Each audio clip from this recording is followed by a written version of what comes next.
Hello, can you tell me who you are?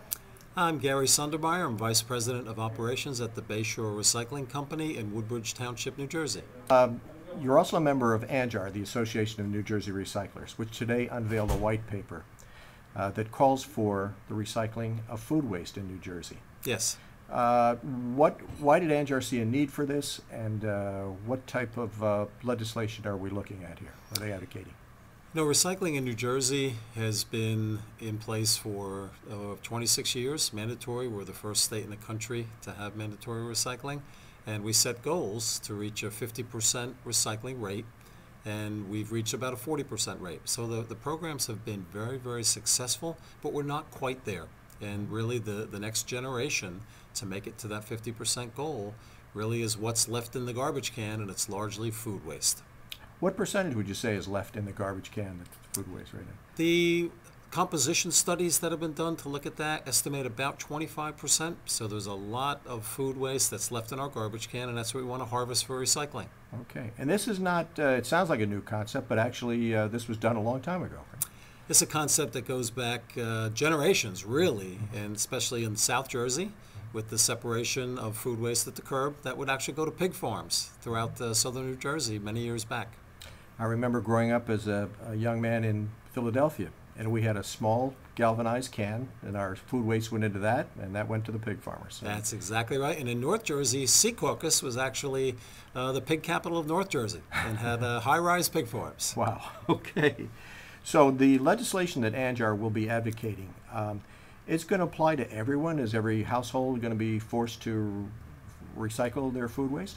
No, that would be too big a lift up front. We have a chicken and egg situation where we have to build infrastructure to recycle the food.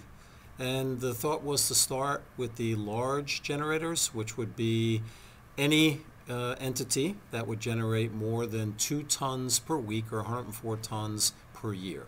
Give me an example. What would that be?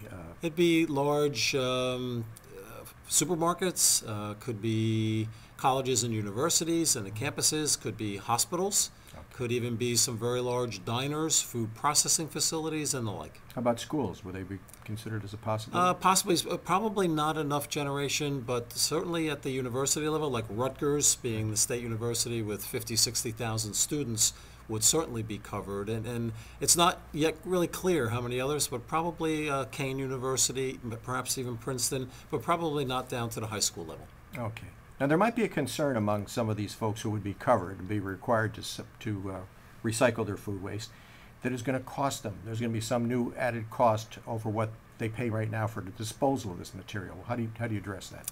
ANJR's thought is to have a very well-crafted partial ban on disposal that would be contingent on facilities to take the food to being within at least 35 miles of the point of generation.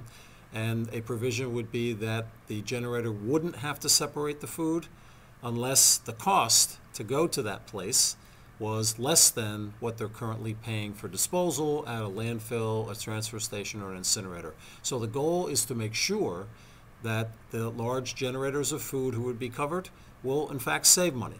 And estimates have been that people who are doing this currently, separating their food and having it composted or recycled other than disposed of, are saving 20 to 25%. So a significant goal of ANJR is that it'll be not price neutral, but actually a cost savings to the generators and advance our environmental goals. Wow, it'd be quite an incentive for someone to participate. Absolutely. Yeah. Now, is there any facility currently in the state where this material could go, or what are the plans for the future if there is not? Been an interesting history in the state with facilities, and currently we don't have any large commercial food waste composting facilities. We have a very small facility up in Sussex County. We do have a large facility in Gloucester City, Camden County, from a company called Organic Diversion that's under construction. It'll be 200 to 400 tons per day, and hopefully will be operational in early 2015. We also have an application pending before Department of Environmental Protection for a project at an existing solid waste transfer station owned by Waste Management Incorporated that would macerate, or like a big blender, and pulp food waste, and then either compost it or actually add it into a wastewater treatment plant digester to create gas and energy, and then to compost or beneficially use the sludge or biosolids that would be left at the end of the process. So a couple projects in the pipeline, clearly not enough, not even in the hemisphere of what would be needed to satisfy all the food waste generated in the state. So we have to walk before we can run, and that was the idea about having an initial threshold of 104 tons per year, or 2 tons a week, and then to hopefully build over time and expand the program. Great.